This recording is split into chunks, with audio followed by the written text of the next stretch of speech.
What would it take to transform your life? To transform Kurdistan?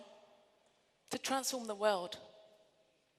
I'm Lena Kay, and I empower people to transform their lives and maximize their potential so that they can achieve what they want. Today, I'm going to share with you 3 steps that I use to transform any area of my life.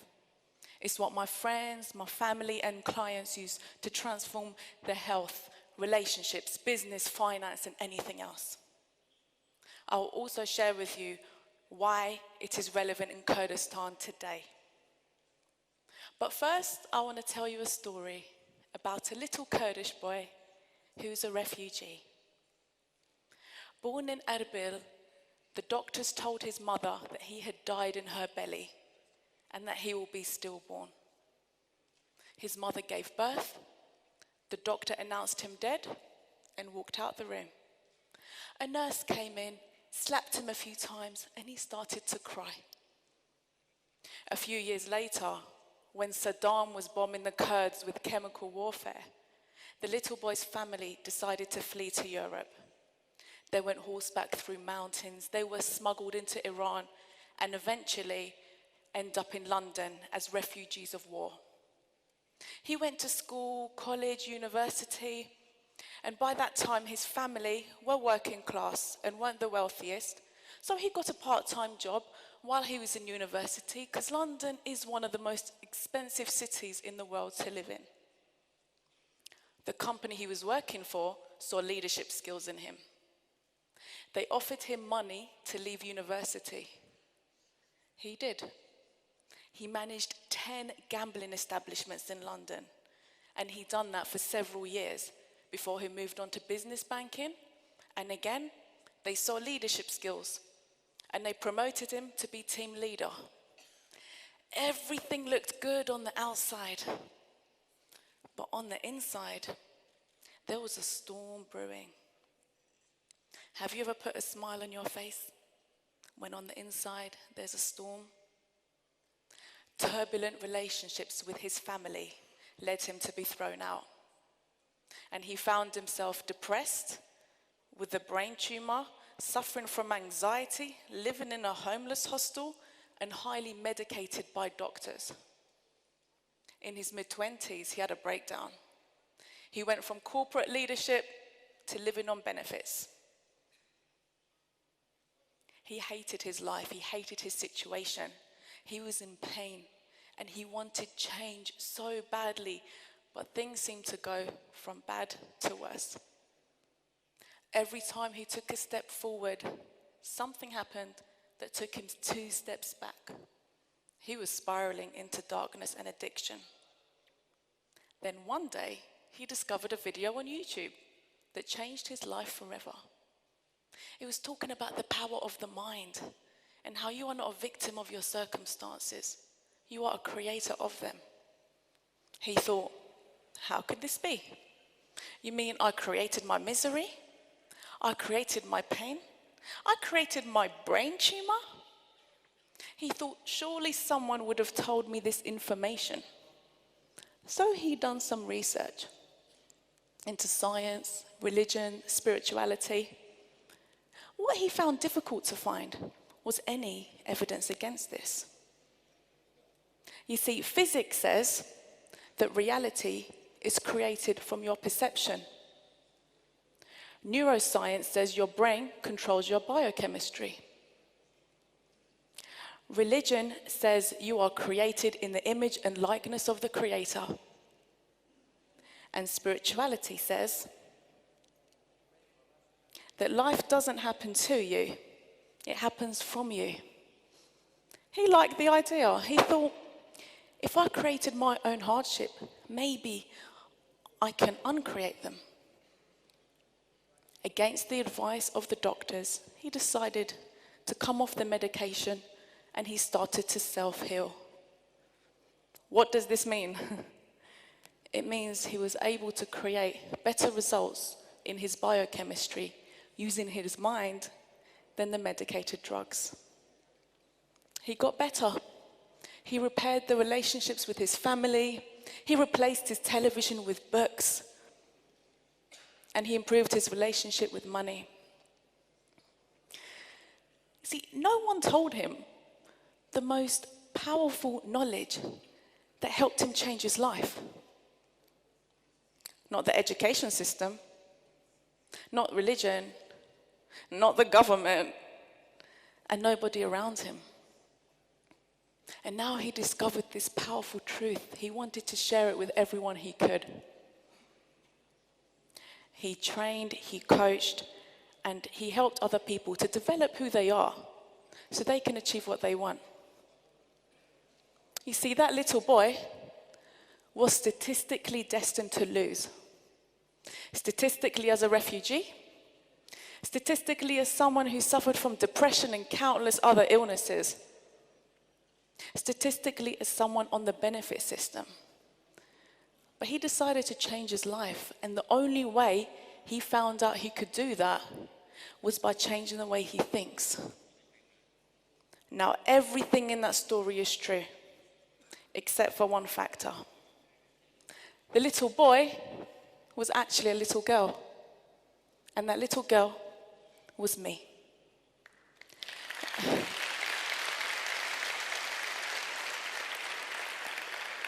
In the process of my own healing, my father was diagnosed with Alzheimer's disease. In the last 5 years, he's forgotten how to read, how to write, how to clothe himself, feed himself, and he's forgotten who his wife is, as well as his 3 children.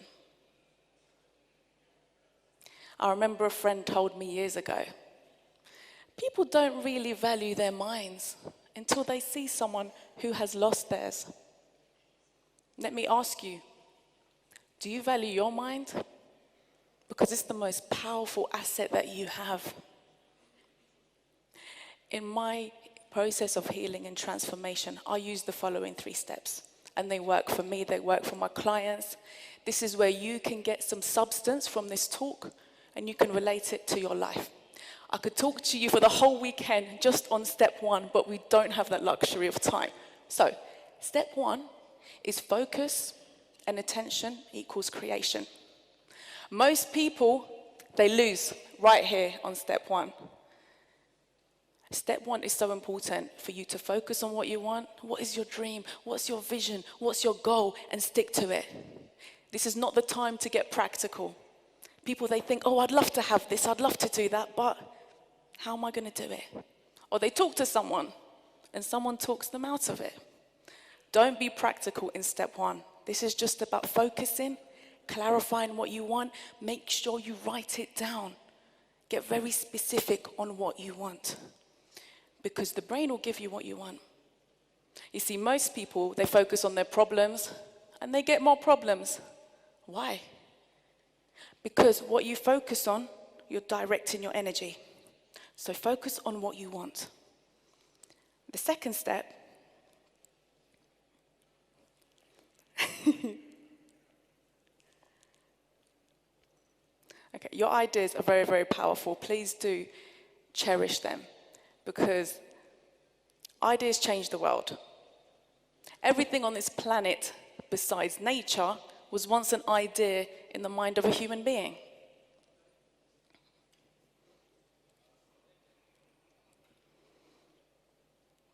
Okay, step 2 is your self-mastery.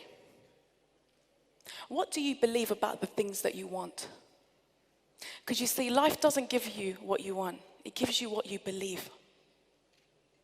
If what you want is here and your belief is here, life will give you this every single time.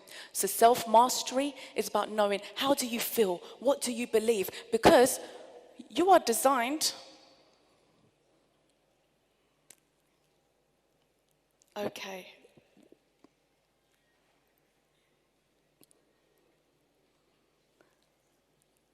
Your clicker, guys. Okay. You're designed to win, but you're programmed to lose. It is so important what you believe in. And your self-mastery, only you can do that. I worked with a woman. She had a lot of pain in her knee. and doctors told her she has arthritis and that it will progressively get worse. I said, don't worry about what the doctors believe. What matters is what you believe. I said, focus on the good leg. Give praise for the parts of your body that are working. Maybe exercise a little bit. We worked on her belief system. In 3 weeks, she told me her pain was hardly there anymore. In 6 months, what was amazing was that her blood test showed her arthritis had reversed, and the doctor said her knee looks like she's had an operation. What you believe is very, very important. Self-mastery, this is your inner work. Only you can do this work, but it is worth it. So when you go home today, think about what you want. Where are your beliefs? And your job is to line them up, because you'll always get what you believe. Step 3 is take action, but wait. Imagine you go forward 5 years from now, and everything in your life is 10 out of 10. Your health, your business, your relationships. You are more happy, healthy, successful, and loved than you ever have been. Would you think, feel, and act differently than you do today? The answer is usually yes. What I suggest is you act from that level of consciousness. Don't wait for 5 years to feel like that. You can feel like that today. And then you take action. Then you take the next step, just one step towards what you want. I worked with a client. He wanted to get promoted at work. He wanted to become a manager. I said, okay, act like it. Act like a manager. Because leadership is an attitude. I said, work hard. Have a good attitude. Have a positive mental attitude. Stay behind later. Arrive on time. It took several weeks. His company approached him. They wanted to train him to become a manager. And now he has a better position and higher wages. You can achieve whatever you want. We can create whatever changes we want to develop in this country if we focus, we align our emotions and our beliefs, and then we take action. So step 3 is about imagining you've already got it. And then from that new conscious awareness, then you take action. And why am I telling you all this anyway? I'll share with you some things that help me understand this a little bit better, and then I'll tell you how this is relevant in Kurdistan today. Negative thoughts and emotions, they weaken your immune system. So judgment, complaining, any negative emotion, it weakens your body. Scientists say we have 50 to 70,000 thoughts per day. But 90% of them are the same ones as you had yesterday. The problem with that is that the same thoughts create the same emotion. That creates the same action, which gets the same results, and then you get the same thoughts, and so the cycle of creation continues. You see, most people wait for outside circumstances to change for them to change. But life is totally opposite. You must change on the inside in order to see change on the outside. Let me ask you something. Who here has a mobile phone, laptop, computer device, something? Please put your hands up. Okay, great, thank you. Now, if I told you I sent you an email with a virus that would destroy all the data on your phone or your device, hands up how many people would open that email? Okay, so no one would open an email and download a virus into their device. But you download viruses into the most important computer in the world, your brain. Negative thoughts are like a virus. It is very important that we become aware of our thoughts, because the more negative programs that we watch, they train you. They train your thoughts, they train your beliefs, they train your expectation that this is life. It's called television programming for a reason. Yes, it can be used for good sometimes. However, what would happen if you just switched your television off for 30 days? What would you do? I don't know. Maybe you read books. Maybe you wrote your thoughts down. Maybe you had more intimate conversations. Maybe you found some hobbies and interests. You see, everyone wants society to change. Everyone wants social transformation. But you cannot have social transformation without individual transformation. A few years ago, I saw Kurdistan go from here to here and then drop again so drastically, because as wonderful as it was to see the malls and developments, there was one vital factor left out the whole equation: the minds and development of the people. When it comes to negative programming, it's very important that we become aware of it, because only then can we change it.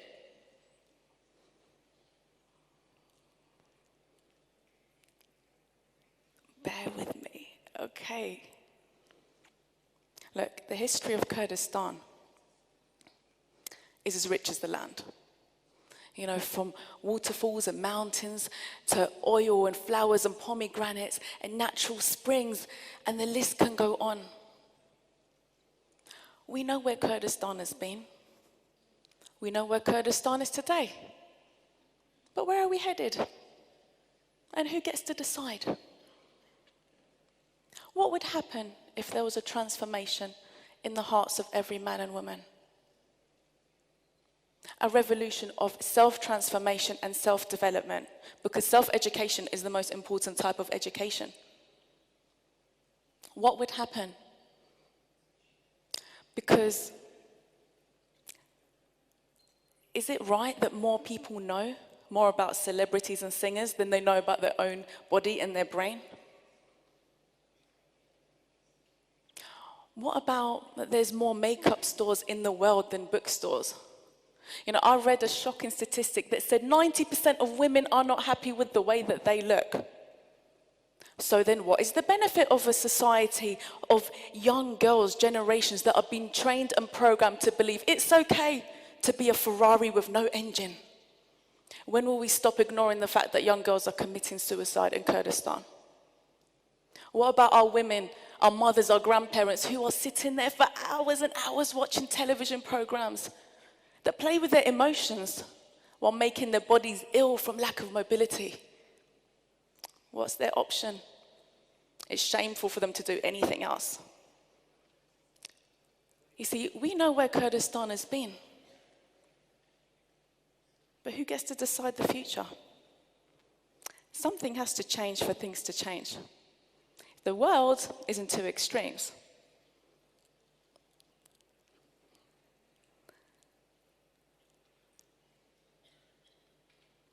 And we will get there. Thank you for your patience.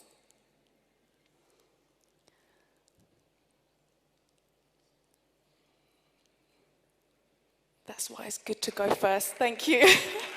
It's not working, guys.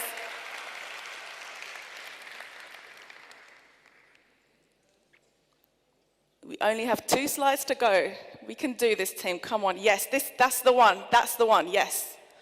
So I'll just tell you when to go next, yeah? Look, the world is in 2 extremes. Extreme poverty, extreme destruction, extreme disease. And then extreme abundance, opportunity, and interconnectedness like we've never seen before in the history of this planet, thanks to technology.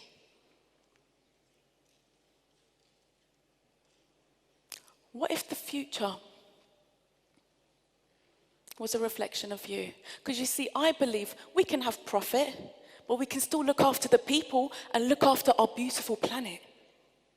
Next slide, please. What if the future was a reflection of you, of your thoughts, your emotions, your actions, your consciousness? Because it is. The future won't be what you want. It will be who you are and what you believe. Go for what is in your heart. When you go home today, apply these 3 steps to any area of your life and watch it transform. Focus on what you want. Do the inner work that only you can do. Because self-mastery, once you master yourself, you can master anything. Focus on what you want. Go for what is in your heart. The next slide, please.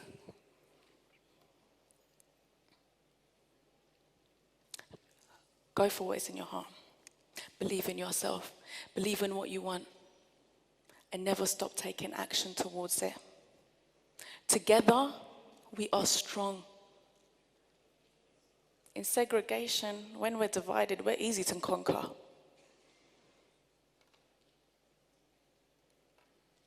The future is you. And one awakened lion is more powerful than 1,000 sleeping sheep. But the lion does not eat by imagining the sheep. He takes action, and that action comes from within. Focus on what you want. Align your emotions. Take action. It will be yours. You will feast on your success. Thank you.